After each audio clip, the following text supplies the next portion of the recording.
Welcome to the Week 9 Fantasy Flex main slate podcast presented by Prize Picks. I'm your host, Chris Raybon, joined as always by my dude, Sean Koerner. Sean, what's going on, man? We got the trade deadline as we record. Oh, yeah.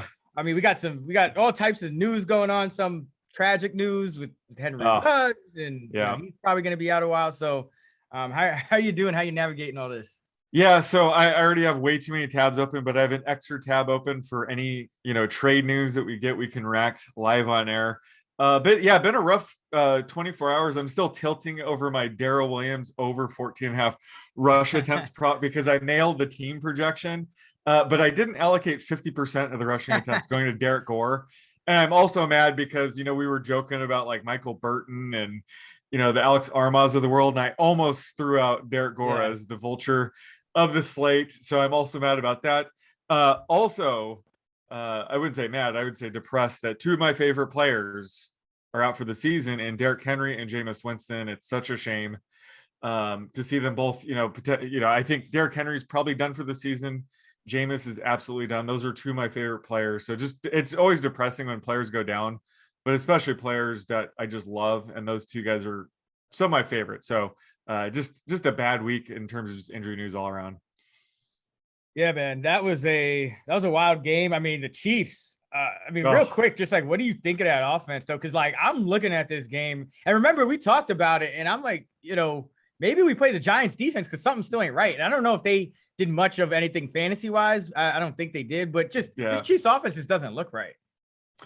Yeah, no, it doesn't. They probably should have run the ball even more last night, right? We were texting about that, but I still think some of those turnovers were fluky, like Kelsey fumbling the ball is fluky. That first interception in the end zone was definitely fluky. So, this turnover luck's going to turn around. The penalties they were committing were egregious. Maybe that doesn't turn around so quickly. But yeah, I'm still betting on the Chiefs. They're still 500, and the turnover luck's going to go their way going forward. Now, I'm not too worried about them quite yet, but interested to see if you have Patrick Mahomes in your top 5 still. Spoiler alert, I do. Okay. That would be breaking news if I haven't done it quite yet. But once we start lowering him outside of our top 5, that will be significant, I think. He is not playing well, though. He is definitely not. He's absolutely he's uncomfortable taking checkdowns. He's uncomfortable checking into runs. He's still he does a thing that most quarterbacks get. Like Daniel Jones got in trouble predetermining a short route, and that was picked off right after they got the interception. But Patrick Mahomes does something that's really odd that most quarterbacks don't do because they probably don't have the arm strength. But he predetermines deep throws. Like he'll take a drop back and be like, "I'm gonna throw it deep to Tyreek Hill or like McCole Hardman," and like that's something most quarterbacks do not do. Like you usually predetermine an easy throw, you get a pre-snap read or something like that, but Mahomes is like predetermining deep throws and not reading the coverage right. So it's odd. I think they set the record for most passes short of the line of scrimmage that they've ever had with Mahomes last in that Giants game. So it's good for the receivers and their PPR. But yeah, I just wanted to kick it off talking about that because definitely one of the most bizarre things going on in 2021 is this Chiefs team in general. So yeah. This week I'm giving one more chance, but after that, if Patrick Mahomes doesn't snap out of this, he might be out of my top 5, which is crazy to say. But one last thing, like this is the last time we're going to be able to talk about Jameis Winston all year. Did you see his run where he pretended to pitch it to the defender? Yes. And he juked him, and then he danced in the locker room with his crutches after tearing his ACL. I mean, that guy is an absolute legend. It's a shame he's going to be out for the season because he's one of my favorites. Yeah, I mean it's just you feel for him after the especially happening against Tampa after they win a Super Bowl without him. But it's good to see him happy. It's good to see them get that win. And everyone. Yep. I read an article yesterday, and it was like, okay, well, Tampa's obviously winning that division. And I'm like, I don't know. I mean, the Saints are right there. Like, let's not count them out just yet. Like, we've seen Sean Payton do some crazy things with this team before. So.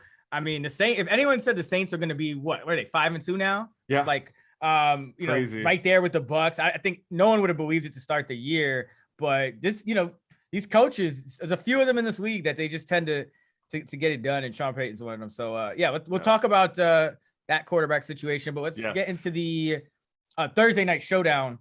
First of all. So clearly it's Mike White in a captain spot in this Jets Colts matchup, right? Well, yeah, I think whatever his rostership percentage is for this game, it's probably going to be too high.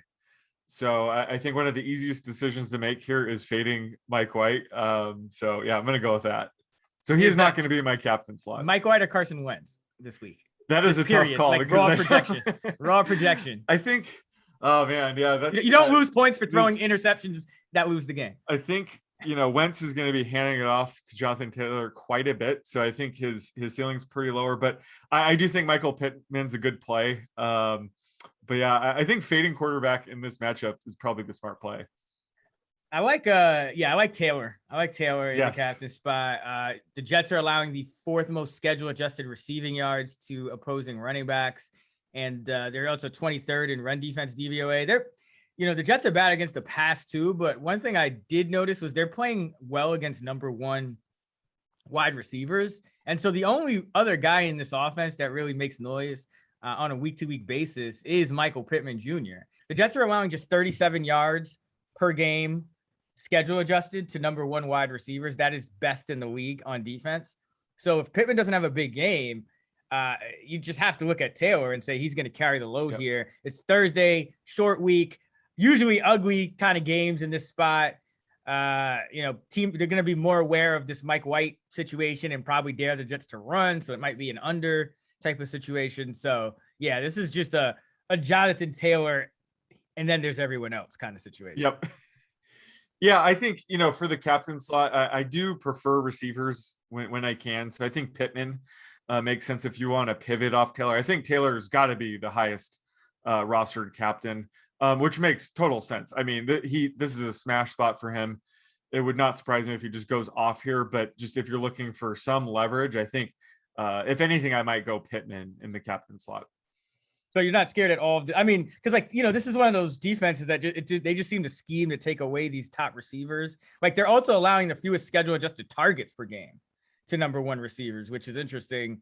They're getting really killed by the running backs and the tight ends. Like they're allowing more yardage to running backs and tight ends than to number 1, number 2, or number 2 receivers. So that's like a scheme related thing. So that kind of scares me. Without T.Y. Hilton, I mean, it's going to be pretty easy to key in on Pittman. Yeah. I just think those are the 2 chalkiest options, but there aren't any players outside of that I like. I would think, so a sneaky captain play might be Michael Carter. Yes. Just because absolutely. of his receiving upside, but still, again, I think the cat's out of the bag on him. He was a bit under the radar the past couple weeks when I've been banging the table for him, but I think people will be on him, but certainly, putting him as your captain could be a good leverage play here as well. Yeah, I think it works, even though the Colts are number 1 in run defense DVOA. The Jets are not a high volume run team anyway. And Carter and Indianapolis is also very zone heavy. And that's what the Jets have been doing to Carter. They've been dumping him the ball on checkdowns in zone coverage. Like he's had a couple of these just monster games catching the football. So especially in a full PPR, I think it makes sense to have some exposure to him. Because again, I just don't know about this game for any of the pass catchers. I mean, on the Jets side, it's kind of up in the air. They 1 week they play Mims, the next week they play Cole. Elijah Moore gets his numbers go up and down. We'll see about Davis, but who do you like? For your DFS cheat codes here, I should let you know that breaking news: the Jets have traded tight end Daniel Brown to the Kansas City Chiefs. Yeah, well, that is one of our punt plays that we can't use. Let me update my projections real quick. Okay, done. He went from 0.1 catches to 0. Right. Yeah, I guess he's taking over that Jody Fortson roller. Fire up your Tyler Kroft this week. Yeah, it's for the Chiefs traded Duvernay Tardif, the lineman, to the Jets. So I mean that's good for the Jets. Yeah. And Denzel Mims reportedly will not be traded. Damn it. I was kind of hoping he would. Is he going to be able to suit up? You said he has a he's off the injury report. He practiced, so he should be straight. But yeah, he did leave that game early. But he was a full-time player before that. So I mean, I guess that kind of kicks off our cheat codes. But what do you think about Mims? Because I think I'd be willing to give him a shot because he played more than more than Keelan Cole, and he left the game, so he would probably played even more. But maybe that was more. Maybe is he the direct backup of Corey Davis? Do you think that's just what it was? I think so. And I hinted they might have been auditioning for a trade. Apparently that's not the case. But it's a shame. I was hoping, Mims and or Crowder would get traded because this is such a crowded receiving room. It's really tough to project week to week. We don't know if Corey Davis is playing or not. So it's really dicey right now to, call out Jets wide receiver plays. But yeah, if Mims or if Davis is out, we can probably count on Mims to run over 70% routes run again this week. And I think he is one of the most talented receivers on this team for sure. So yeah, I'd take a flyer on him. I think the one guy I might think would be sneaky for this one game slate would be Keelan Cole. He was able to run over 70% routes run last week. He had a sick one-handed touchdown grab that they overturned. He was just out, but I mean, he was getting hyped up all off season. The coaching staff does like him. So in a game like this, I would think Keelan Cole might be under rostered. So I might pivot to him. But I think the cheat code for the Jets for me is probably Ty Johnson, just because all the attention is going to be on Michael Carter, and rightfully so. But, Mike White is the check down king right now. Between Carter and Johnson, they had 14 catches last week. And the week before, they had 14 catches as well. I need to go back and see how many of those were from Mike White. But it's clear that he targets his running backs. So if Tevin Coleman is out again, I expect Ty Johnson to see, around 9 to 11 touches again and probably be overlooked compared to Michael Carter. So I think for the Jets specifically, Ty Johnson is going to be my cheat code. Yeah, I like that call a lot because, we've seen this, especially on the short week. I think Johnson might even get a couple more carries since he's the number 2 back. They really haven't been using the number 3 back much after the first week or two, whether it's Coleman, whether it's Michael P. Ryan. So it looks like those two guys are locked in. And yeah, I like Mims too. I think because he's likely spending a ton of practice time with Mike White, before last week, right? As the backup, Mims is always a scratch. He's on the second and third team. So I think those guys may have some chemistry there. So I like those guys. And then for the Colts, I think Ashton Dulin, pretty much min price, is going to be the guy just because of usage. Because if you have Hilton out, you have no Paris Campbell, then Ashton Dulin becomes that number 3 receiver. Maybe you see a bump up for a guy like Kylan Granson in this game, but it looks like Dulin is probably going to still be that guy who plays on over 50% of the snaps as that third wide receiver. He ran a route 69% of the time 2 weeks ago when Hilton was out. So I think you see that on a short week. You can't really kind of switch up the offense too much. So I think you see another game where Dulin plays, maybe 50% to even 2/3 of the snaps, and he's basically free. And the Colts are kind of a schemed offense anyway. So especially if Pittman is getting kind of covered here, I think you can see Dulin or Pascal do some things, and Pascal's just a lot more expensive. Yeah, I love the Dulin call. When it comes to the tight ends, I think, I don't know if Granson is, going to see more than 15% routes run here. So I don't know if we could trust him. But who do you like out of Mo Alley-Cox and Jack Doyle? Because Doyle, his routes run have gone up over 55% the past 2 games. And Mo Alley is still right around that 38%. He got shut out last week. Do you think people are going to pass on Cox and he's the pivot play here? Or do you think Doyle's the play? Either. I think it's with the Colts, and remember Carson Wentz, he loves his tight end. So yeah, I do think it's always kind of prudent to look at those guys in their small slate. The Jets play more man coverage than average. Yeah, I would go Cox here. I would bet on a Cox bounce back because Cox has 9 targets versus man coverage this year. Doyle has only 3, and as you said, Doyle's been playing more on the season. So that kind of tells me that getting a one-on-one situation down in the red zone, something like that. Jets probably play some man coverage. Maybe you get a touchdown from Cox. So I'll go Cox here.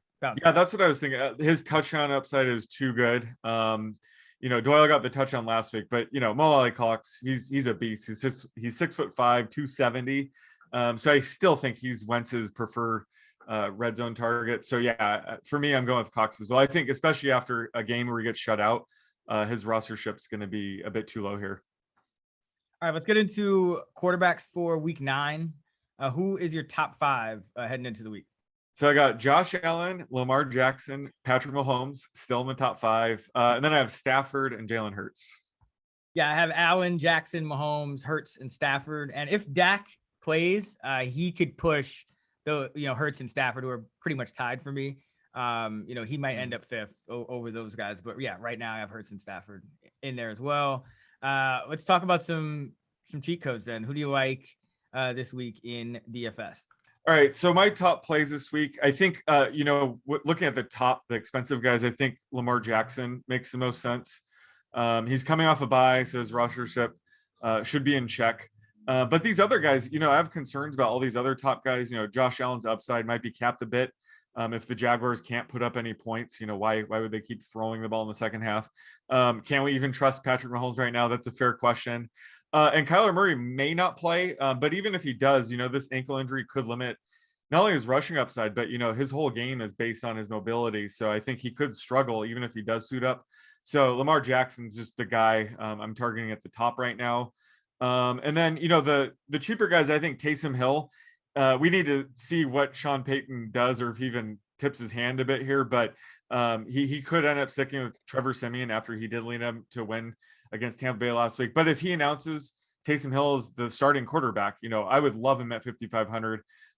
His rushing upside alone provides low-end QB1 value. And last season when he made 4 starts, he was a QB6. So I would love me some Taysom Hill at 5.5K if we know that he's starting. And then Tyrod Taylor, he's just way too cheap at 5K. So again, if he suits up this week, his rushing upside alone makes him worth this price. So yeah, and I guess Brandon Cooks hasn't been traded yet.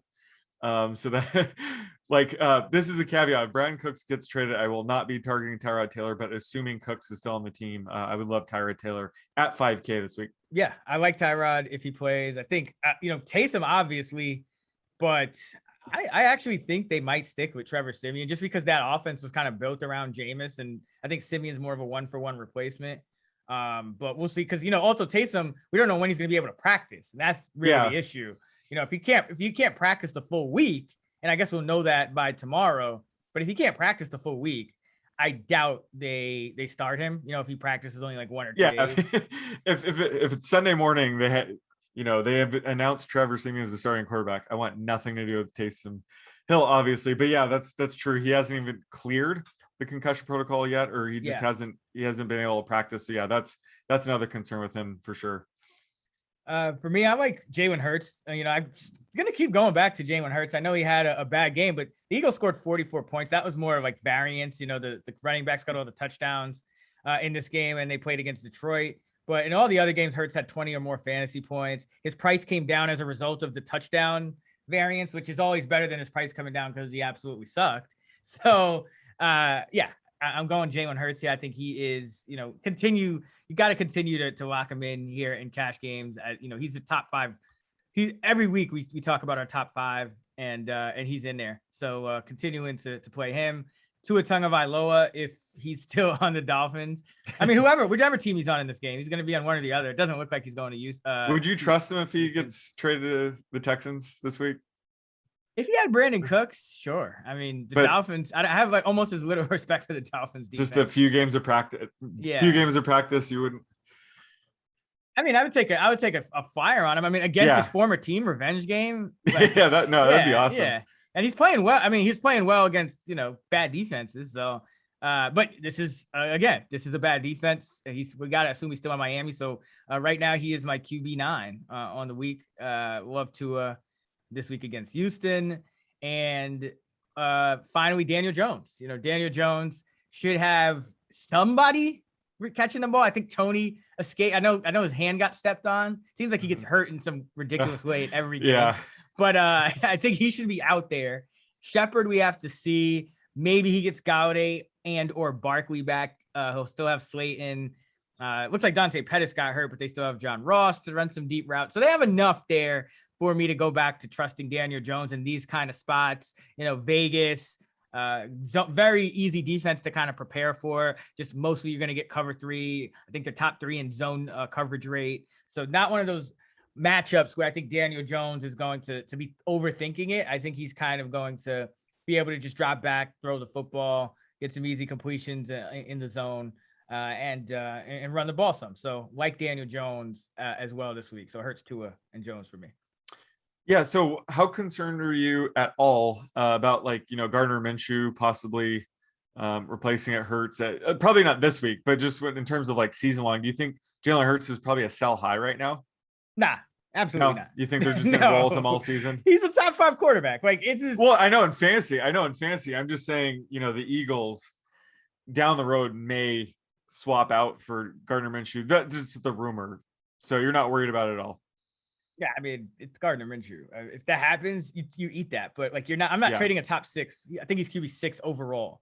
I'm not trading a top 6 fantasy quarterback with ridiculous rushing upside because he can't throw as well as people would like. He just runs more. So yeah, no, I would not sell high at all on Jalen Hurts. I want Jalen Hurts is a guy I'm trying to start every week. Yes, as long as he's starting. And yeah, I mean, there's no real. If you really look at it, there's no real incentive to play Minshew. If there was, he would have been active backing up Hurts instead of, what was it, Joe Flacco? If they, you know what I mean? If they really thought that Minshew, they wanted to see Minshew and evaluate him instead of Hurts, they would have just had him active on game day over Joe Flacco. Because we know exactly what Joe Flacco is. And Joe Flacco can easily, just hold a clipboard and tutor Hurts in the meetings without being active on game days. So I don't think that I think that trade was just, hey, the Jets needed a quarterback. They traded him. Now Minshew's here. I don't buy into that. Okay.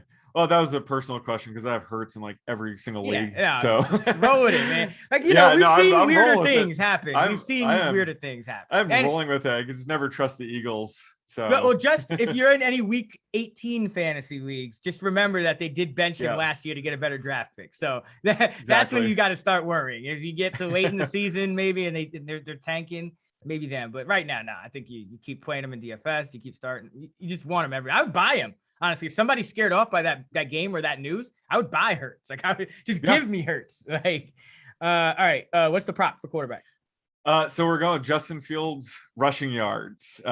He's finally broken out as a dual threat quarterback. So curious to hear where you're projecting him early in the week. But I have his prop at 45.5 yards right now. Ooh, 45.5. I'm going to go over because I don't think he's going to be able to throw the ball at all against Pittsburgh. I mean, this is Pittsburgh. In Pittsburgh, you're not going to call. First of all, the Bears don't call passing plays for Justin Fields as it is. You're not going to call passing plays in Pittsburgh against this defense. He's been abysmal under pressure. And, now we figured out that he can run.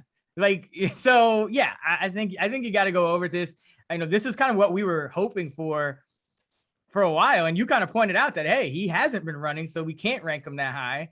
And now he's starting to run. We still can't rank him high, but at least, we can take the overs on his props. I think there's going to be a readjustment period from the market. I think he might go over in the next 2 or 3 straight games before the market kind of adjusts. So yeah, I like the over. Yeah, I think the market's still trying to adjust for Jalen Hurts. I feel like every week I'm saying take Jalen Hurts over 42.5 rushing yards.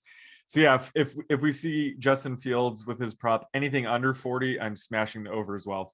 Is that where do you have the line? Is that your line? Yeah, that's I'm saying 45.5. It's a tough line to set because like I said earlier in the season, I didn't think they were going to let him run that much. So I was projecting way under the market. The market had opened him up in the 30s. Yeah. But I think they probably have over adjusted. And now that he's running, they're going to be too slow to, bump him up. So I think this week his prop should be in the 30s. But it should absolutely be in the 40s by now. Yeah. Let me see. I just want to look at how many. I want to see if they're calling more design runs. His scramble rate. Yeah. Yeah. Versus his design runs. Because it feels like he's getting a couple more design runs, but you never. Just watching the games, sometimes it's hard to keep track. So let me see here. 2 design runs last week, and they went for 103 yards. Oh, okay. So, yeah, the reg, the usual. Let's see. And then scrambles, he had – so the scrambles, here's what's actually – I would still bet the over on this, though. Here's his scrambles in his starts. 1, 1, 0, 5, 7, 8. Yep. So in his first 3 starts, he never scrambled more than once. And then in his last 3 starts, he's gone from 5 to 7 to 8. So that is really, I think, what's changed with Fields. He's learning as he gets more feel for the pocket and feel for his own throwing ability. and you know, his receiver's ability to get open, he's realizing that, okay, here's where I got to pull it down and run the ball. So I think that's what's changing even more than the design runs. I would like to see them call more design runs. That's actually criminal that they're calling like 1-2 a game. Like, let's see, what's his high? In his starts, here's his design runs. And I believe kneel downs are included in this, but I don't think he's had many kneel downs, but 2, 2, 3, 1, 1, 2. That's ridiculous. Like that's ridiculous. So that's a Nagy thing, right? Yeah, a laser. Yeah. Of course he gets 103 on the 1 week Nagy is not on the sideline. Yeah, well, that could be. Yep. But like, here's what's crazy about it. You want to hear? All right, here's his design runs in the last 3 games. Okay. 1 carry, 43. 1 carry, 38. 2 carries, 103. He's got 4 carries for 184 yards. That is unreal. 4 times. Like, this is all. I'm not even this. I didn't prepare this. This wasn't in our outline. People, I am looking this up in real time, and I'm just mystified by this. Like, wow. Okay, yeah, Matt Nagy. Somebody fire this dude. Let's get into running backs. This is an interesting week. I must say, I am interested in your top 5. This is not the top 5 that I thought you were going to throw out there. What the hell is that supposed to mean? Back? No, like it's not a bad top 5. It's like scrambles from what I thought it was going to be and from what consensus is. So let's give me your top 5. Yeah, it's it's pretty bunched up at the top, so this could change a ton. But I have Jonathan Taylor number 1, Najee Harris number 2, Alvin Kamara, Austin Eckler, and Zeke. Okay, I gotta ask you first and foremost: is the Alvin Kamara thing because of the possibility Taysom starts, or just because Ingram was a little more involved, last week than like Tony Jones and why not both other guys? Okay, why not both? No, I really think that's gonna impact them. I really do, and I still think he's gonna be a top 5 running back. I'm not like saying, oh, move him outside your top 10, but I think that's enough to move him below a guy like Jonathan Taylor, who has seen his receiving usage go up as well. He's in a smash spot. I just love Jonathan Taylor this week, and Najee Harris as well. Like, I can't complain about Najee Harris. So it's just circumstances, and I think both factors had me, downgrade Kamara just slightly this week. Yeah, I still have number 1. Still have Dalvin Cook number 2, Jonathan Taylor 3, Harris 4, Henderson 5. So mine are still more, I guess, they kind of resemble more of like the season long or year to date ranks. I just because again we don't know yet if Taysom's going to start. I'm leaning toward he's not, but I still maintain that I think that was more of a fluky small sample size last year than just Taysom. It was interesting though because Mark Ingram actually cut into Kamara's passing game usage last week against Tampa Bay, so that was interesting. Like Kamara still got, I believe it was 72% of the backfield carries.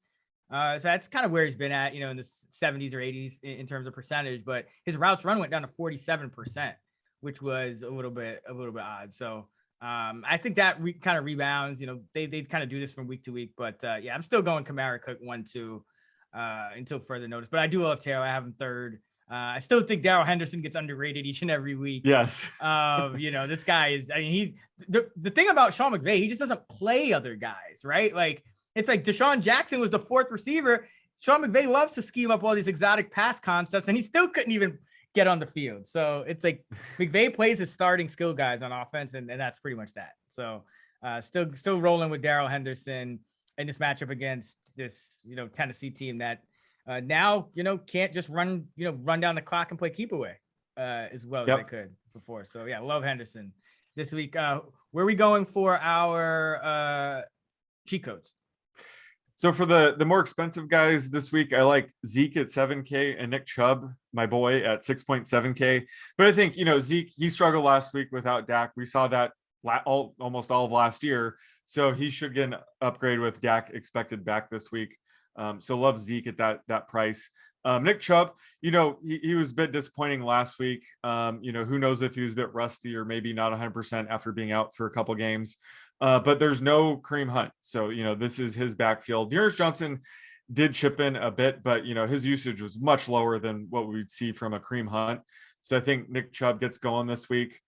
It's not a great matchup at Cincinnati, but this is an AFC North battle. It could be a run heavy game. So I like Chubb at 6.7K.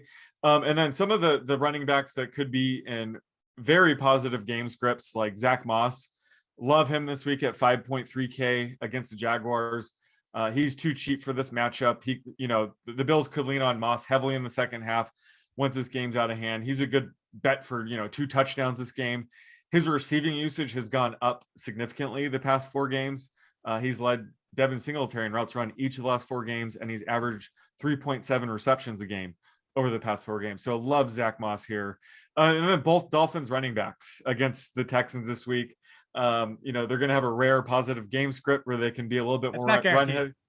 It's not guaranteed, but the Dolphins are an absolute dumpster fire. Like I think they're worse than the Texans at this point. So I'm not. I just want to stop you right there. Like don't just lock that in. 1, 2, 3, 4, 5, 6, 7. They've lost 7 games in a row. Yeah, don't just lock that in. If they have a just neutral game script, that's gonna help. That's better. I couldn't let you get away with that one. Just give me a neutral game. What are they? 7-point favorites? Yeah, we're not guaranteeing any positive game scripts for this Dolphins team. They should be 0-8. They should be 0-8. Like their one win was by 1 point over the Patriots when the Patriots did the one thing Bill Belichick tells them never to do is fumble in the red zone. Yeah, I bet on the Dolphins week 1, so I watched that game very closely, and they absolutely got lucky. Yeah. So like, don't guarantee it. That's what I'm saying. I like Gaskin too, but don't guarantee a positive. Okay, game maybe not a guarantee.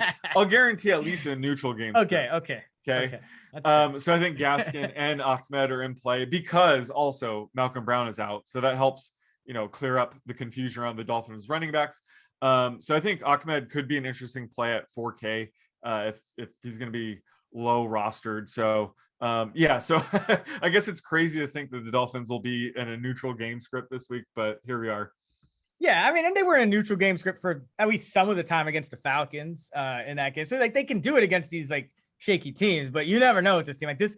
The Dolphins could absolutely lose this game, especially if Tyrod Taylor is back. So that that is in the Broncos, I mean, they started the year very good against the run. They're now 27th in DVOA against the run. So that this is a good spot for Zeke. And remember, the Broncos just traded Von Miller. Mm-hmm. So, and they already lost those two of their inside linebackers against the, guys that they would play against the run, Alexander Johnson and I forget the other one. It's not coming to me at the moment, but they're just losing a lot of guys at that second level and in that front 7 that could guard against the run. So this could be a big spot. Big bounce back spot for Zeke. So I love that. I love your call on Chubb, getting him at a discount as well. For me, I'm going Aaron Jones, and this is just a matchup play. Right? You have to look at Jones. I haven't been all that thrilled with his usage, to be honest, this year. I mean, he's not getting that true like 80% running back 1 usage. And I heard him say on that telecast in the Arizona game that the one thing they wanted him to work on is getting stronger and bigger. So I guess they do feel like they want to limit him to that like 15, 20 touches. But against the Chiefs, as we saw with Devontae Booker, and even Elijah Penny broke a big pass play. Yep. I mean, this is just a smash spot for any back going against the Chiefs. So they're 29th in run defense DVOA. They're always going to kind of concede the run. This is just what they do in terms of their philosophy on defense under Steve Spagnuolo. So they're also 26th in DVOA on passes to running back. So this is just a great spot for Jones, regardless of how exactly they game plan for him this week. And kind of, to your point about, or to our kind of like mixed up top 5s this week at running back, there's a lot of these guys in the upper tier. There's no like clear cut guy, especially if you're worried about Kamara. So, Aaron Jones, this is a week where you can feel decent about paying, near top tier price for him. The matchup is just great. And I like Cordero Patterson, and that's because I don't think he's going to be used as strictly a running back this week. We like to fade backs against the Saints, but I think Patterson with no Calvin Ridley has that 7 to 10 catch up side. He had his second highest routes run percentage of the year in the game that Ridley missed, and even last week we saw Russell Gage didn't really step up. He hasn't really stepped up with Ridley out, so I like Patterson because he might only get, like 20, 25 rushing yards this week, but I think he could get, anywhere from 6 to 10 catches against the Saints team. So like Patterson, as that dual threat guy. Just amazing usage for a guy you could still get at a mid-tier price tag. And then Chuba Hubbard, he's averaging 21.8 touches in the last 4 games. You know how many times the Panthers ran last week? 32 times. 47. Oh, that's right. I thought. Okay, they ran well, I thought it was gonna be high, but not times. that high. Yeah, they are all the way out on Sam Darnold, and I mean, he's in the concussion protocol. PJ Walker almost threw a game away when he came in for Darnold. I mean, first of all, that was just did you see that the sequence of plays? Yeah, I was watching that. I had the Panthers plus. Yeah, I watched almost the entire game. Which player are you talking about? Oh my! This whole sequence where it's like, okay, it looks like we're in good shape here. I think we're up 12-10. So you have the +3. You got to be feeling good, but they're coming down the field. Darnold gets lit up on like a keeper. Lit up like he almost fumbles the ball in the red zone. Yeah, he caught it. Like he did fumble, but he caught it. Yeah, he caught it. One, yeah. On the very next play, they call another quarterback run, and he gets plastered again, and can't get up. That was a rough hit. Yeah, like he took a beating that game. I don't know why they put him in that position to begin with. Just give it to the Hubbard. Second run was egregious. Like after he just got almost fumbled the ball. Then PJ Walker comes in and immediately throws this ill-advised pass when he should have just thrown it away that bounces up in the air in the end zone. It could have easily been picked off, and it wasn't. And then they finally end up, I think, scoring a touchdown somehow. But it was just a mess. It was, if they wanted to throw away that game, they could have easily done it, because that could have been Walker could have got pick sixed on his throw. Sure. So yeah, it was bad. But my point is, Chuba Hubbard, I think he's going to get a ton of touches, close to that, 20. Assuming 22. McCaffrey doesn't return this week. It looks like he's going to be out for another week. They're saying he might practice this week because they just want to see where he's at in his recovery. But they said week 10 is the more realistic date. And now, I think it's 18 of 24 games McCaffrey has missed under Matt Rule. So at this point, I don't think they're not trying to bring him back too soon. So that's what I'm hearing. It could change, especially a hamstring injury. You got to be careful, because if he tweaks it again, now he's back on the IR. So I get why they would, treat him with kids gloves. And Chuba Hubbard has been playing well. So, and I forgot they gave Amir Abdullah 8 carries as well. So that's probably where the 42 number comes from, is they gave Amir 47. Abdullah 8 carries. 47. I keep underestimating it. They gave Amir Abdullah 8 carries. So which is only 20%. So it's the normal backup guy. But yeah, it's run or nothing now for Carolina, and they're in a game against the Patriots where they're going to be able to do that. I mean, I'm sure Bill Belichick will do some things stack the box at some point and dare them to throw, but they'll probably still just run. So volume is what you want for running backs like Chuba this week. And we saw a guy like Austin Eckler, still get pretty heavily involved last week against the Patriots. They haven't been as good stopping the run these last couple of years. Their pass defense, where they can scheme things up, that's where they really excel. But who do we got for our prop at running back for this week?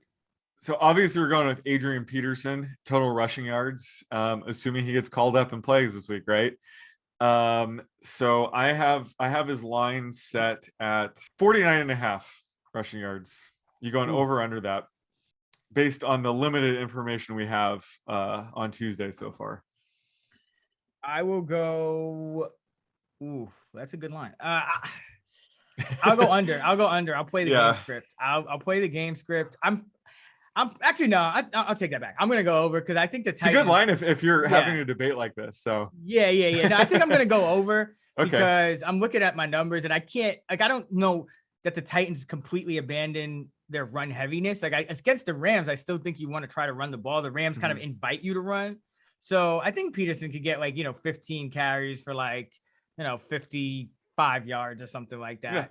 So yeah, I'll go over, but obviously things could change. They did sign Deontay Foreman, who was with the team last year. So I'm guessing he'll kind of slot in as that number 3 back, but they don't seem to be making any major moves outside of Peterson here. So I think McNichols' role stays the same. We talked about that on the pod yesterday. And yeah, I think we see a heavy dose of AP. Is he even up on DraftKings or FanDuel yet? I haven't seen any pricing. But it's a showdown slate. Oh, so he's on the show. Oh, okay. Yeah, so I haven't checked yet either. We'll break down the Sunday showdown slate on on our Friday props episode, but yeah, I haven't seen. They'll probably, that's why they usually wait to post some of those showdown slates. So I'd imagine he'd be there. All right, let's go to wide receiver. Who is your top 5 at wide receiver for week number 9? Well, this is a pretty standard top 5 at this point. I have Cooper Kupp, Devontae Adams, Tyreek Hill, Stephon Diggs, although he hasn't been in your top 5 of late, and then Jamar Chase.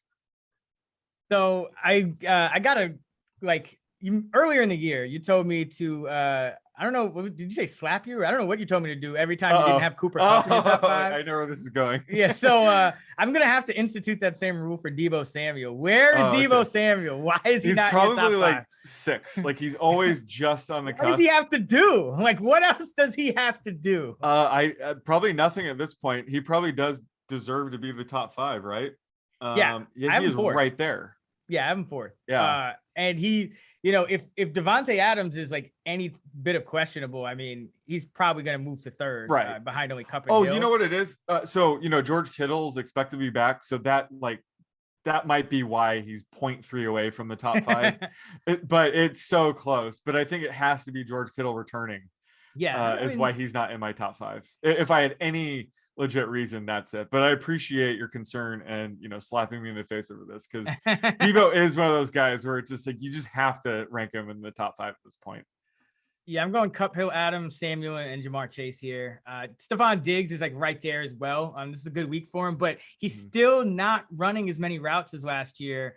He's down about 85% for the year. I think he was around 80% last week. So he's productive, but you know, you kind of talked about it with this Bills game script. With a guy like Diggs, if he's kind of sitting out some snaps like earlier in the game, it's not just like, okay, there's a blowout and he comes out.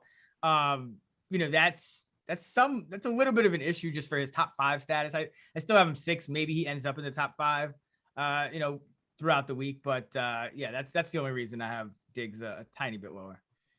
All right, who are your DFS cheat codes for this week at receiver? Well, you mentioned him, but I think Devontae Adams at 8.2K. We'll have to see how he looks when he returns to practice. I guess Thursday he's expected to return. So if he's shaping up to be close to 100%, I think he's a no-brainer play at 8.2K, especially against the Chiefs. Robert Tonyan is out, so you know Devontae Adams, his touchdown upside goes up even more if it's even possible.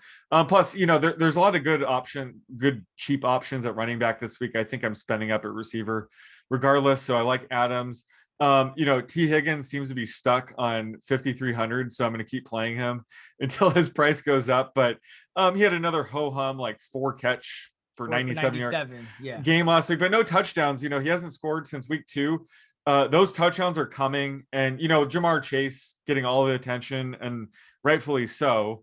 You know, T. Higgins still is under the radar. So I like his upside. He's going to blow up at some point, and then we'll see his price go up closer to 6K, which is where it probably should be. And then Quez Watkins, we'll have to see Jalen Reagor's status, but he's dealing with an ankle injury. So if he's out, you know, Quez Watkins is a guy that really hasn't had a ceiling game all year, but if Reagor's out, you know, his odds of having a ceiling game go up. Could be a sneaky shootout against the Chargers. So I like Quez Watkins at 3.8K if, you know, Reagor's ruled out. And then one other guy I want to talk about is Hunter Renfrow at 4,800 against the Giants. I was going to say, you know, I like his upside if Darren Waller were to be out or play less than 100%. But after this absolutely tragic story of, you know, Henry Ruggs, I'd be shocked if Henry Ruggs plays again this year. I mean, that whole story makes me sick just to think about, but you know, they're going to have to lean on Hunter Renfrow even more. So I like him at 4,800 as well.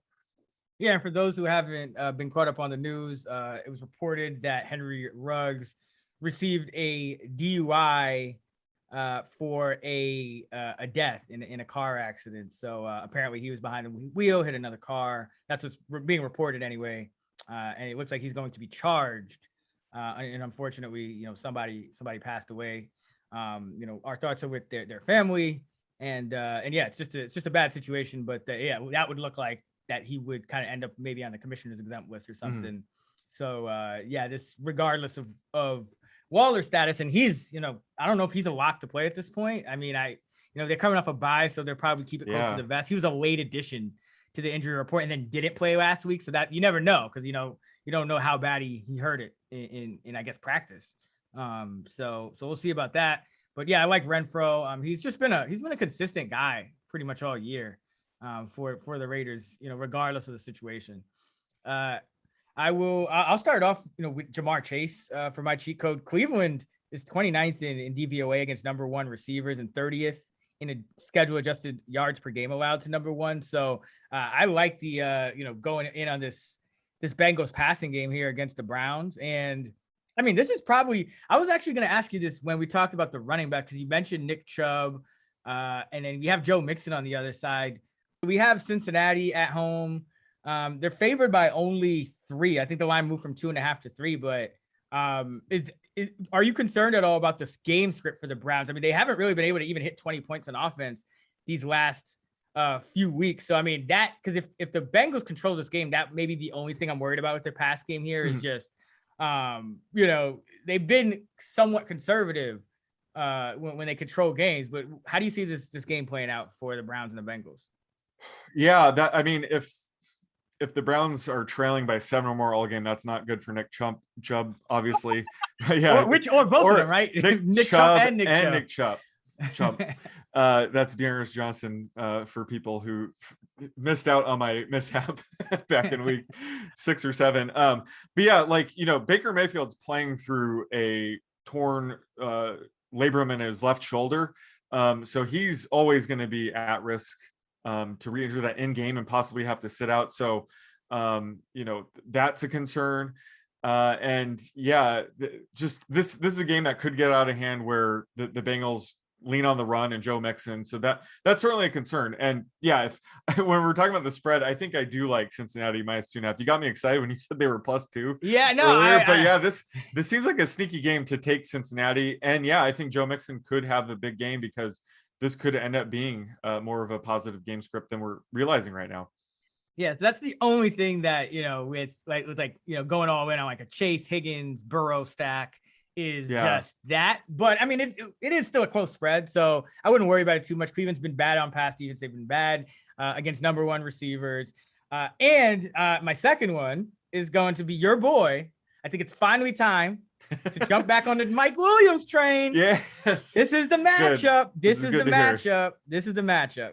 Okay. Philly, top 3 in zone. They play zone over 80% of the time on defense. They just line up and play. Like, this is what they do. They don't switch it up week to week. They're not blitzing. They're not throwing exotics out there. It's just line up, play that quarters coverage, play some cover 2. That's what they're going to do. Mike Williams against man coverage this year, just 15 targets and 8 catches. Mike Williams against zone coverage, 38 targets, 23 catches.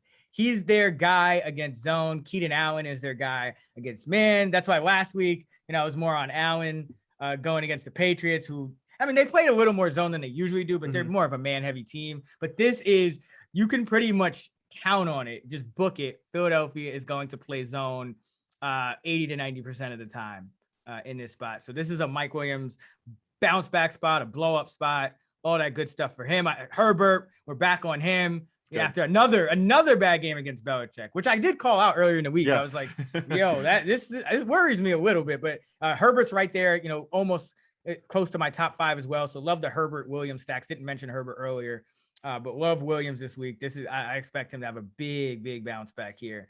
Brandon Cooks is assuming he's still on Houston, and if Tyrod comes back, it's even better. But Miami, again, Howard and Jones haven't been playing great. Miami's 20th in DVOA against number one receivers. They're 24th in schedule adjusted receiving yards per game allowed to number one receivers. So like Cooks, he's still in that very affordable price range where you can play him in cash games, really. Amari Cooper, another guy I like based on the matchup. If Dak comes back, that's even better. But even if he doesn't, I think then his rostership will be down. I would still play him. He's under 6K. Denver is the man heaviest team in the league in terms of scheme. Their pass rush obviously took a hit with Von Miller being traded to the Rams.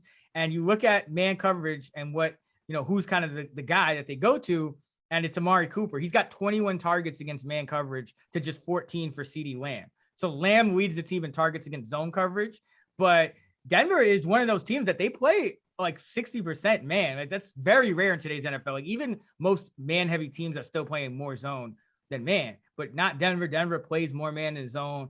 And then Cooper's he's been their guy that they go to against man coverage.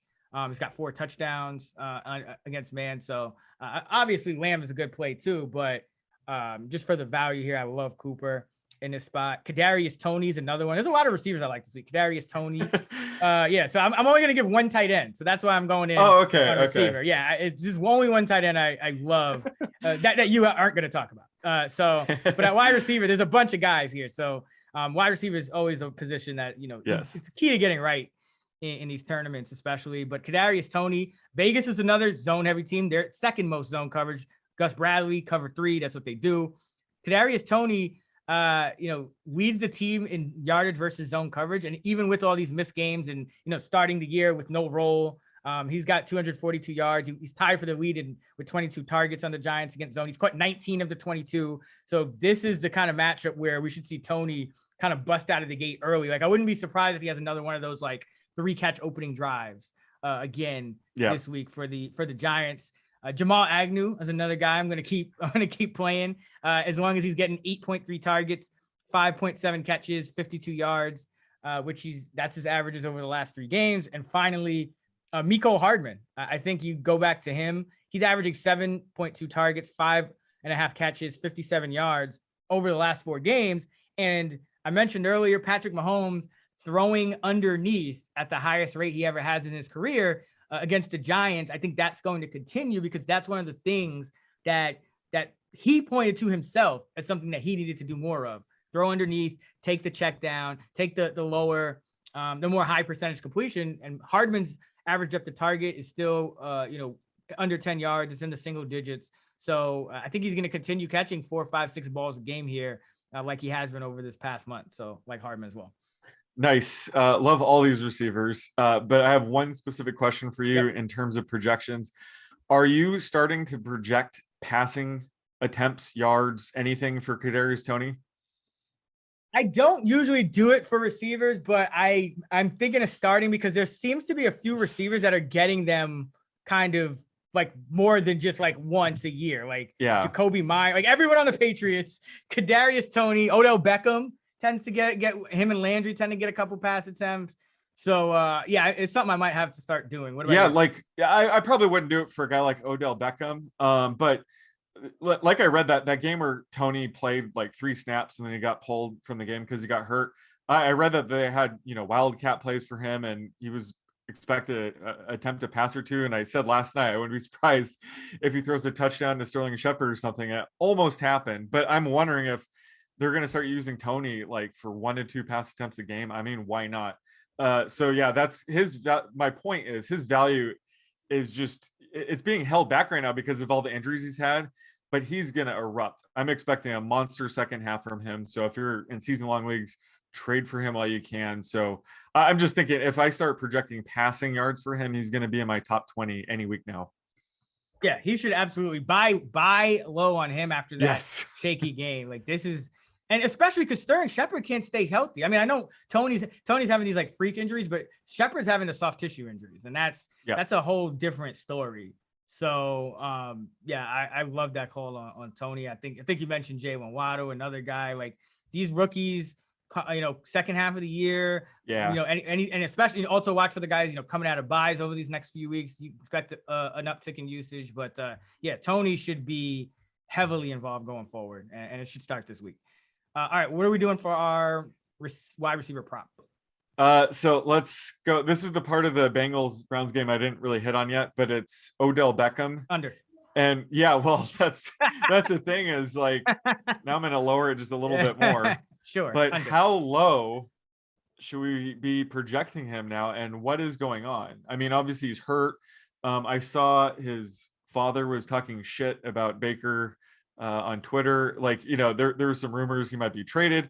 Doesn't look like it happened. So he's stuck in Cleveland right now.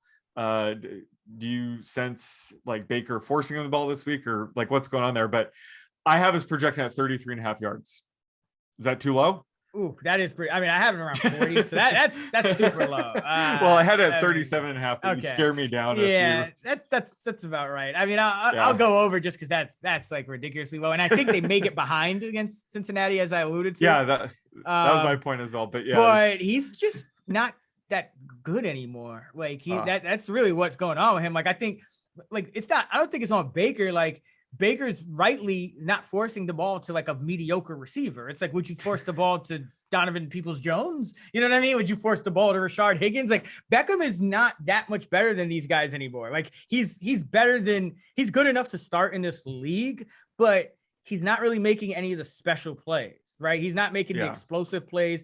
He's not getting the crazy separation and winning quickly off the line of scrimmage like he did when he was a member of the Giants early in his career before the injuries. And I really think it's just a matter of the injuries more than anything. It's also a low volume pass offense. So, you know, if he has a couple of bad plays, he's not able to rectify that. Like with the Giants, they were throwing like 35, 40 times a game because they stunk. And, you know, that's kind of what they did. They had Odell Beckham. So it's a combination of all those things. Jarvis Landry's also a target hog and is just better at getting open than Odell Beckham at this point in their respective careers, even though he's coming off a bad game of his own. And then on top of that, Beckham always seems to, he doesn't always make it through games or is able to play like the full complement of snaps. Like his routes run was 85, 86, 89% his first 3 games, then 56%, 69%, 81% his next 3. So he hasn't been able to fully stay on the field, for long periods of time. So it's just a whole confluence of things. Like I don't think you start him this week. Like he's still outside my top 50. So I'll go over on the prop, but that does not mean I'm starting him. And it's crazy because I was talking to my boy and he was asking me who to drop between Ruggs and Beckham. Unfortunately, Ruggs looks like the right answer now, but at the time, Beckham's is pretty much droppable because receivers just, you can kind of mix and match a little more. But I don't know. I don't know if it's going to get better for Beckham. Like I'm hoping it does, but I don't have any confidence that it will. Maybe this was a better prop, but who gets more yards this week, Robbie Anderson or Odell Beckham? Oh, come on. Don't clown my boy Beckham like that. He's not that bad. Hey, I'm clowning my own boy and Robbie Anderson has been pound for pound. Like when you consider snap rate and the fact that Robbie Anderson has run a route on 91% of Sam Darnold / PJ Walker dropbacks this year, Robbie Anderson has been pound for pound the worst receiver in football. Like, bar none. Oh my God, it kills me to say. None. I said this was a make or break week for him against the Falcons, and he got 0 balls for 0 yards. So, I guess it was a break it week. Bro, I stared at that Robbie Anderson receiving receptions prop so long and didn't bet it. Like it was like under. It was like 4.5 receptions, like minus 150, and I was like, I was like, this probably hits, but minus 150, it's getting up there. Like 4 is probably still his median, but. I should have known better because I think I had him projected for like 3.8, which I would be comfortable betting his under receptions prop. I just wouldn't touch the receiving yards because he's 1 catch for 80-yard touchdown waiting to happen. But hindsight's always 20/20. But if I had seen a 4.5 reception prop, I would have been on the under as well. Yeah, no, it was out there. It was out. That was regardless of the juice. Probably closed on that. But it's a struggle for some of these guys, receivers, high variance, they're not always going to hit. And Robbie Anderson, and with Sam Darnold too, like and maybe part of it is Sam Darnold is playing terribly, but it kind of goes both ways. Cause it's like, I think Darnold would look a little better if Anderson held on to like one of the 80,000 balls that he dropped this year. So it's just tough in Carolina. That's why they're running 47 times a game. All right, let's go to tight ends and, we'll start with the top 5. Who you got? So I have Travis Kelce and then Darren Waller with just an asterisk, just assuming he's 100% in playing. Then Mark Andrews, Kyle Pitts, and Dallas Goedert, of course. I got Kelce, Waller, Andrews, Mike Gesicki, and then Kyle Pitts. Goddard's right there, but just Pitts and Gesicki, like all 3 of them, Goedert, Pitts, and Gesicki have just been, their routes have just been on the up. But Gesicki and Pitts both ran 97%, around 97% last week. So it's like, I can't knock him down. I know Gesicki is in a situation where they might have positive game script, but again, I'm not buying that with like Miami. Neutral. We've settled with neutral. Okay, yeah, just like, neutral. Either way, it's not knocking him down at all. He's my tight end 4 this week. Pitts with that shaky game just kind of dropped below him. Also love the scheme. Remember, Houston plays almost exclusively that Tampa 2, so great kind of game for tight ends to go off on. So I think he's going to end up in my top 5, and Goddard's going to. I have Gesicki right there at 6, and I have George Kittle 7. Like, what are you doing with him? Do you have him? I still am. I'm still not. I still don't have him ranked, but I would still rank him outside the top 5 because he's another guy that just hasn't proven he can stay on the field like long period, like through. Like he's got to make it through a game first. Like, you know what I mean? So right. He's kind of on that cusp, and Debo has taken over that. Like Kittle is not the alpha there. Like even when he comes back, like he's not the same guy who had like, what was it, 1,400 yards that one year. Like he's going to be second fiddle to Debo, and he's going to block, and he's going to do all the other things that he's good at.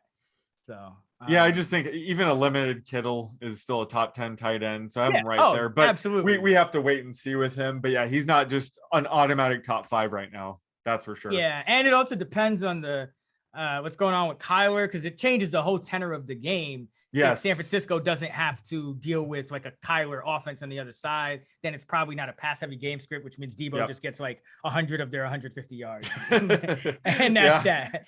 Yep.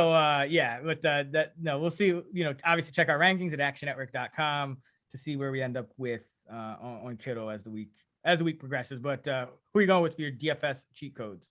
Obviously Dallas Goedert. Let me see his price. He's 4,500 great on price. DraftKings, which is insane. Granted last week, his upside was capped due to the Eagles blowout, but he still ended with 6 catches and 72 yards off of Hurts 103 yards. So he had around 70% of Jalen Hurts passing yards that game. Chargers are very weak against tight end. They're 30th in DVOA against tight end this year. This is a smash spot for Goedert. And again, if Jalen Reagor's out, that's going to boost Goddard's projection even more. And then the cheap guys, Dan Arnold and even Tyler Conklin, throw him in there as well. Those guys, if you're going to go cheap at tight end, I would go there. Dan Arnold, I was banging the table all week last week with him. And, he ended with like 8 catches and 68 yards or something like that. Wasn't too surprising. The Jaguars were coming out of the bye. He's still learning this offense and gaining chemistry with Trevor Lawrence since he's only been there for a few games. So he's a guy I'm going to keep targeting him as long as he's cheap. But I think he should be, Lawrence's number 2, number 3 option going forward. So love Arnold again this week. Yeah, Arnold scares me a little bit. The Bills have always been really good against tight ends, because they have those safeties. So he scares me, but I do love his usage. Like his underlying usage has been great. Love Goddard. This is, I've been it's interesting because I tweeted a couple weeks ago that, when you're kind of forecasting games, I think for like totals and things like that, I think the coverage shell, like the scheme overall, like whether a team plays like split safety, like cover 2 to cover 4, or they play like single safety high, is more important. But when it comes to fantasy DFS, I think in the play, like projecting the players, I think it's like looking at the man and zone kind of breakdowns for these schemes. And that's why I love Goddard, because they're going against this Charger team that, they tend to play a lot. They're kind of like a similar scheme to the Eagles on the other side. They have played a little bit more man here and there, but I do expect them to play a lot of zone. I think it's another one of those good matchups, and that's kind of why tight ends have been eating against them, is because they play that coverage, and they'll drop a lot of safeties back and do things like that, and it just kind of leaves some space underneath, leaves space in the middle,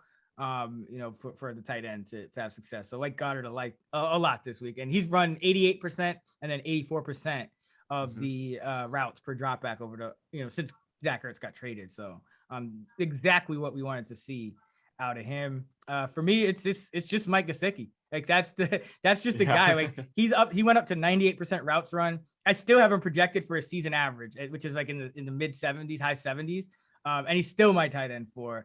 Houston is 29th in DVOA against tight ends. They're 24th in schedule adjusted receiving yards per game allowed to tight ends, and they play the 4th most zone coverage, which means, that's just, again, tight ends, the most tight ends in this league outside of, Kelsey and Pitts aren't going to be able to consistently beat, and Waller aren't going to be able to consistently beat man coverage, Mark Andrews. So you love to see teams that just play these zones. That's when you tend to see, the underneath guys, the running backs, the tight ends, get more looks. So love Gesicki this week. I think he's just kind of established himself as one of their top pass catchers. All right, let's go to the prop. All right, so let's do it. Let's do a Marcedes Lewis prop. My favorite guy. You were able to get what was his line last 18 and a half. He got 0. So it didn't because matter. Devontae Adams was out and Alan Lazard, of course, and Marquez Valdes-Scantling. But Robert Tonyan was still active. But now that Robert Tonyan is out for the season, what sort of prop are we going to get for Marcedes Lewis? And are you taking the under? So I'm going to test it. I'm going to test out the waters right now before you say anything. And I'm throwing out 26.5. Under. Yeah, I figured that was too high. But here's why. How do you think they're going to handle this? Here's why. So I was watching this game. Obviously, we had a little Halloween happy hour call. And as we were having the call, I'm like, I think you asked if anyone had action on the game, or maybe our great editor Katie did. But, I was like, I don't, but I'm thinking about this Marcedes Lewis prop. And I got 18.5. I said it was probably the highest we would ever get for Marcedes Lewis. And then, of course, Robert Tonyan goes down. So we probably will get higher. But I think you go under because I was watching this very closely because, that was my only action on the game. Like, I didn't bet the spread, didn't bet the total, anything on that. So I was just watching to make sure that, there's nothing fluky going to happen and ruin my under. And when Tonyan goes down, I'm looking for Lewis. Like, oh, no, this is not going to be good. Yeah. And then I'm looking for Lewis. And instead, I saw DeGuara. DeGuara was the guy that was out there. And there wasn't many snaps, after Tonyan went down. But I saw DeGuara out there getting those snaps and not Lewis. So that makes me think that he's still going to be he's the blocking tight end. He will run some routes and he'll catch a tight end screen here and there and kind of surprise the defense. But I'm not going to change his projection too much. It's kind of similar to Jeremy McNichols with the Titans, right? It's like there's two different running back roles. And McNichols is solidified in one. So Henry's absence doesn't drastically change it. It's the same thing with Tonyan and Lewis. I think there's two different type of tight end roles. That's why they keep 4 or 5 of them active every week. So I'm not going to go crazy with Lewis. Not going to play him in DFS. I'm not going to. No, absolutely. Probably betting the under on this prop in real life. That high. Yeah, I'm thinking you'll get something this high. And he almost made that just crazy one-handed touchdown grab, but he stepped out. So maybe he'll be the red zone option, but either way, we're just avoiding the Packers tight end situation altogether. This is probably just going to result in more targets and, touchdown upside for the receivers, right? Especially, they're getting Adams, Lazard, and possibly MVS back this week. So I just think it's going to just all go to the receivers. Yeah, it really depends on how it unfolds. Because if Adams, I think, can't practice till Thursday. Mm-hmm. So, and then Scantling I think he's designated to return, but I don't know if he was activated yet. Was it? So he should be, he's probably 50-50 this week, but yeah. So, if the Packers come into the game with no practice for their receivers and no tight ends, it's just going to be a lot of running. It's just going to be another one of those AJ Dillon games, and you're going against the Chiefs. So it's too early to say. I'm looking at that under though. Cause with the way the Chiefs offense is struggling, and the Packers may not have receivers, that might be an under to get on earlier in the week. So we'll see how that goes. But it's too early to tell. But all I can say is I'm not getting cute with any Marcedes Lewis in DFS. I'm sure somebody would throw it out there. And granted, he could score a touchdown, but I just think it's a low probability play because there's a non-zero chance that his role doesn't change much at all. And it's just, you get DeGuara in, because remember, DeGuara was that kind of move tight end, pass catching, fullback, H-back tight end, slot receiver guy that they drafted, I think on day 2 a couple years ago. So he could easily just continue to play that role. I just think you're going to get your Lewis prop in the 20s this week. So looking forward to that. I'm excited. That's hey, I'm calling dibs now for convince me. If it's anywhere in the 2s, I'm calling dibs on it right now. If it's anywhere in the 20s, okay, I'm calling dibs on that. I'll let you have it. All right. So that wraps it up for our positional breakdowns. Now let's do what we've been doing these past few weeks, and let's build a lineup on FanDuel and DraftKings. I think every week we built a lineup, somebody has been ruled out. I think we had Ridley in one of them. We definitely had Ridley in one of them. He might have been the guy. Oh no, we used Brandon Cooks in both, I think. Oh, okay. That was good. He got a touchdown. Wait, all the guys that, like Ridley was out, we would have adjusted, of course, before lock. All the guys that we picked ahead of time, I think, did well last week. Okay. I'll have to double check. But yeah, Ridley didn't play, so that sucked. But otherwise, I think we did good. All right, so let's start it off with DraftKings. I'll let you go first, and I'll let you pick the flex for DraftKings, and then I'll do it for FanDuel.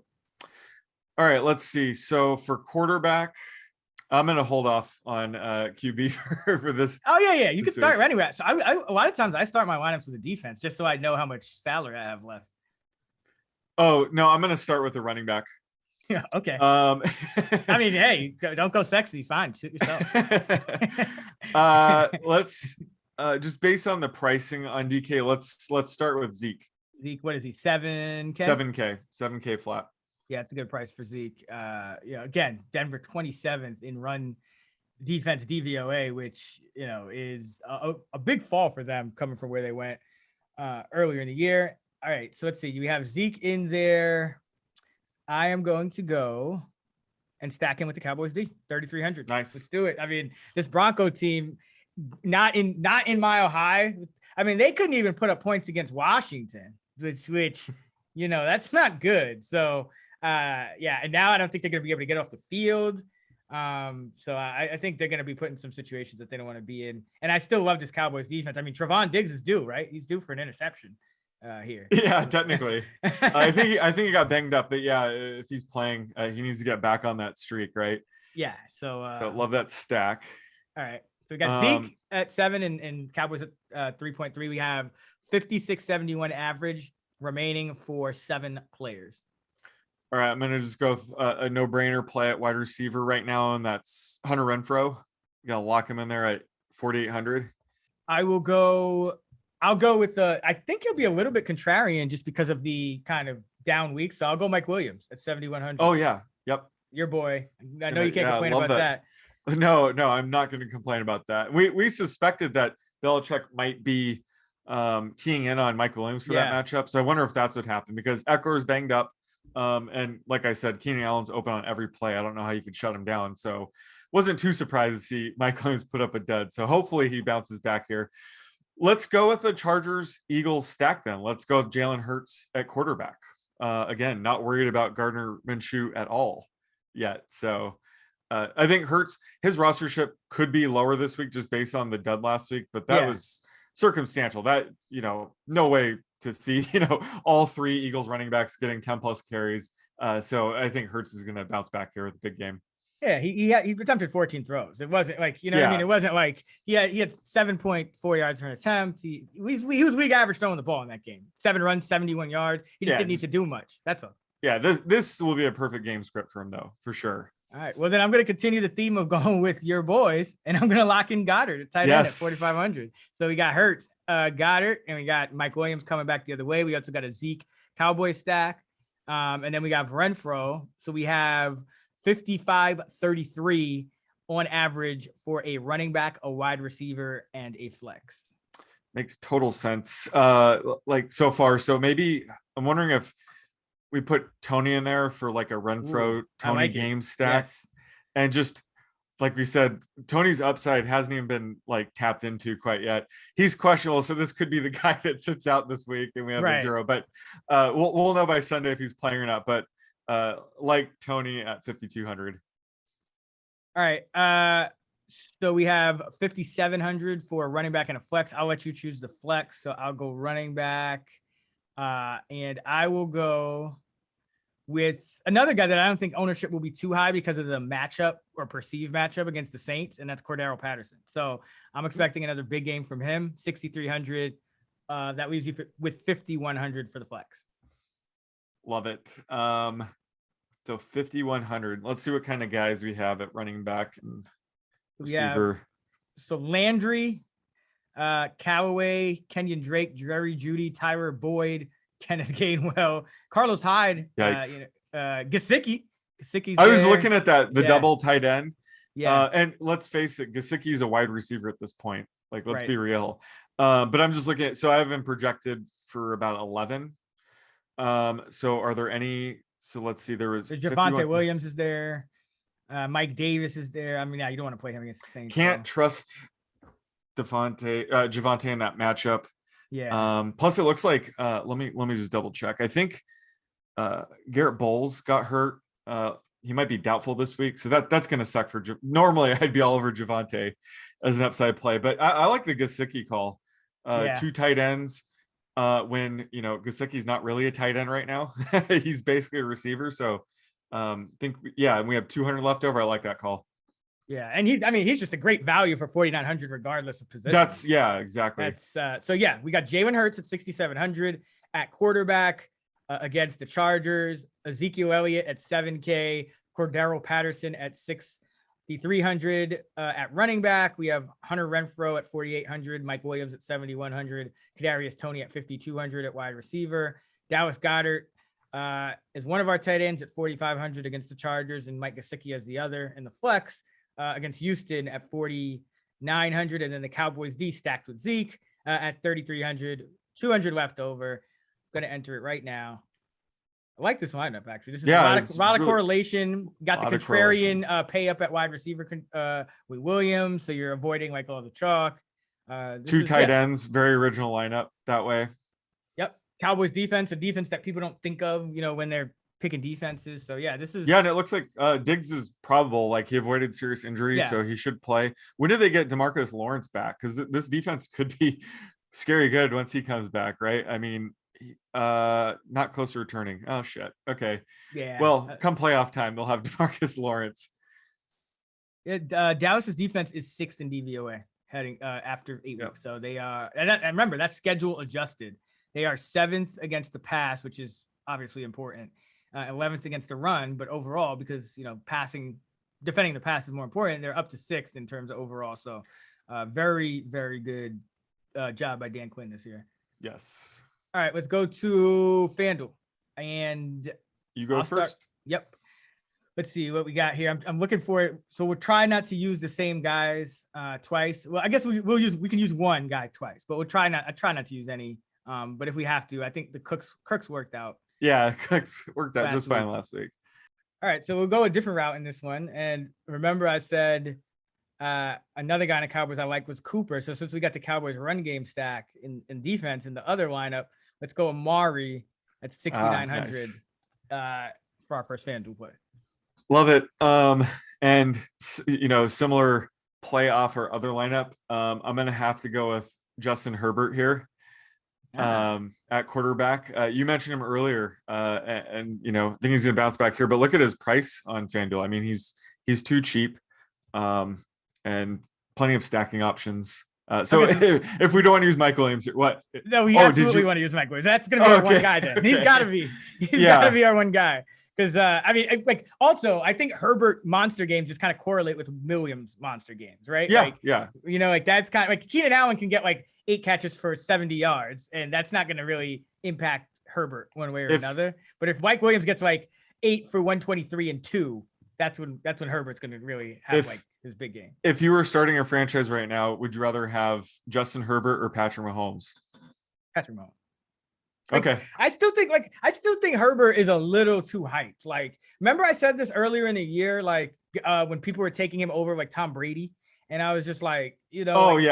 It's he's being a little he's great, but he's still he's not top 5 yet for me anyway. He's still right at that cusp. He's good, but not great yet. Or he's great, but not elite. You know what I mean? He's just a tier below a Mahomes. Next year, I think he could become elite. It's the mental. I mean, and granted, Mahomes is struggling, but Mahomes has already done it for longer. But you could already see Herbert going through some of those same things that Mahomes is going through, and just struggling with the mental part of the game. And he's getting out schemed by smart defensive coordinators. That's what I'm saying. Martindale, Belichick got him last year. We saw Belichick get him. Okay.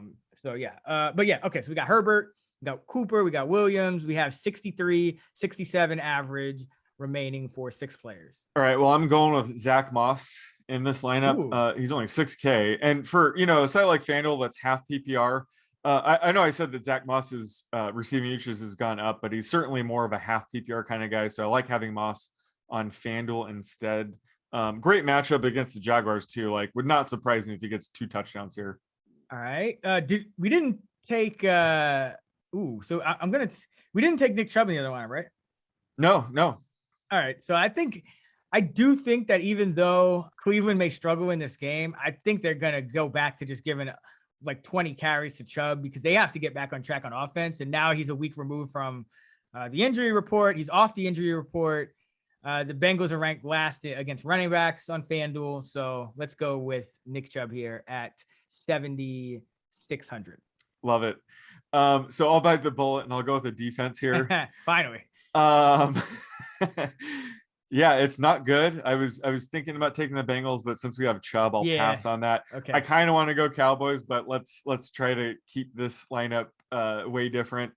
So, man, your thoughts on Texans or the Packers at Kansas City? I feel like that'd be a donkey move betting on Patrick Mahomes to continue turning the ball over. That seems like a donkey play. So maybe the Texans to buy in on this potential neutral game script. But it's both are ugly. Just it's just ugly right now. I'm gonna make you pick that. I'm not gonna even get into. I don't have just defense. You could pay up. You could pay up. You have the Saints. We have the Patriots against Darnold at 4,800. You could just do it that way. Or PJ. Yeah. Bills are probably too expensive and chalky. Yeah. The Falcons threw for under 100 yards last week, I think. So that's the Saints are also an option. The Saints are my streamer play of the week. I'm going to go Saints. They just got Davenport back. They just sacked Tom Brady 3 times and picked him off twice. So, if they can keep that up, I'm sure Matt Ryan's in trouble. Let's go Saints here.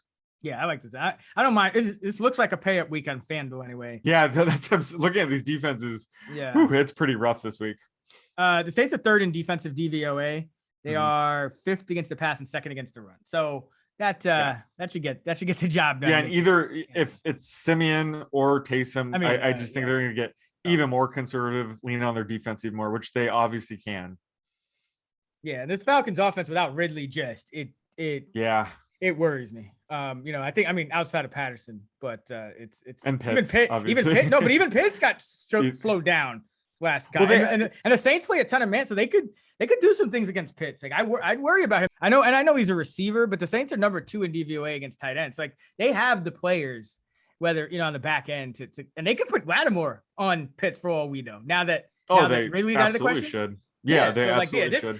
Pitts worries me in this spot. Like he's down to 4th or 5th in our ranking. Like I said on Convince Me, one of the reasons I like the Panthers +3 is I was selling high on the Falcons because yes, their offense looked good the 3 games prior, but they had faced 3 defenses that ranked outside of the top 25 in DVOA. So we saw when they faced just a above average defense in the Panthers, what happened. So yeah, against the Saints, it would not surprise me if they stink it up again this week. Yeah, if I didn't go Patriots, not convinced me. I was going Panthers. Those are my top 2 picks on the Action Network NFL pod. So got a 3-0 sweep this week. So felt good after going 0-3 last week. So evened out. All right, let's keep it going here. We have 66.33 to spend with wide receiver, tight end, and a flex. We didn't have Cooks in the other line, right? Correct. Let's go right back. Let's go back to him. Brandon Cooks, 6,800. Looks like he's still in the Texans too. So yeah. Yep. Again, if Tyrod Taylor comes back, I think that only helps his cause. So yeah, 6,800. For sure. A little price hike here, but still too cheap in my opinion. Still 6,500 on average for the last 2 players. Not bad. Yeah. So tight end, I can go either high or low here. I would want to go high since we took Gesicki and Goddard like in the other lineup. I don't mind if you go high. I'll figure it out at flex if you want to go with Kelsey or Andrews. I think Kelsey. Buy the dip. What? I said you think? You said it so like dip. He's 7,800 and Andrews is normally I would go Andrews there, but he's only $700 cheaper. And I still have Kelsey, in a tier by himself. So yeah, I like buying the dip on Kelsey here. And you still have 5,300 at flex, which is not bad. Yeah, and Nick Boyle might come back this week, so. Oh yeah, never know. That could dock one target off of Andrews. But yeah, that does factor into things. All right, so it's not looking great here. We have David Johnson, Rondell Moore, Samaj J.P. Ryan, Brian Edwards. Brian, yeah. I mean that's a possibility. Cedric Wilson, Singletary, Conklin. Oh, here we go. Jamal Agnew. Boom, lock it in. Oh, easy. 5,200. Easy. Yeah. Lock in those 6 catches for 40 yards and no touchdown. Hey, he got a touchdown last week. He got the only touchdown last week. Yeah, and he's still a return man too, right? Like, yeah, he has that touchdown upside. He just might be their best skill player this side of James Robinson. Embarrassing, but true. Oh man. Okay, so we got Justin Herbert at 7,600, Zach Moss at 6K, Nick Chubb at 7,600. We got those are the 2 running backs. We got at receiver Mike Williams at 7,300, Amari Cooper at 6,900, Brandon Cooks at 6,800. Our tight end is Travis Kelce at 7,800. Our flex is Jamal Agnew at 5,200. Never thought we'd be playing Jamal Agnew in week 9. But here we are. Right. And then we're paying up for defense with the Saints at 4,700. But just a great defense and a great spot for them. And FanDuel, I think you're going to have to pay up for defense this week, especially. And this is a pretty good lineup. I mean, all things considered. A lot of touchdown upside, which is good for FanDuel. Agnew's probably more of a PPR guy. But love, on FanDuel, targeting more high touchdown upside, like 2 touchdown upside. So this lineup looks perfect for FanDuel. Yeah, exactly. So we'll see how it does. Hopefully no one gets ruled out. That's going to wrap it for our FanDuel lineup. That's going to wrap it for the show. You can find Sean on Twitter at @_oddsmaker. You can find me on Twitter at Chris Raybon. You can find us at those same handles in the award-winning free Action Network app, where you can follow all of our bets, including our player prop bets, as well as track all of yours for free. You can find our fantasy football rankings and projections at actionnetwork.com or in the Action app. And you can find our DFS content tools and models at fantasylabs.com. Until the next episode, let's get this shmoney.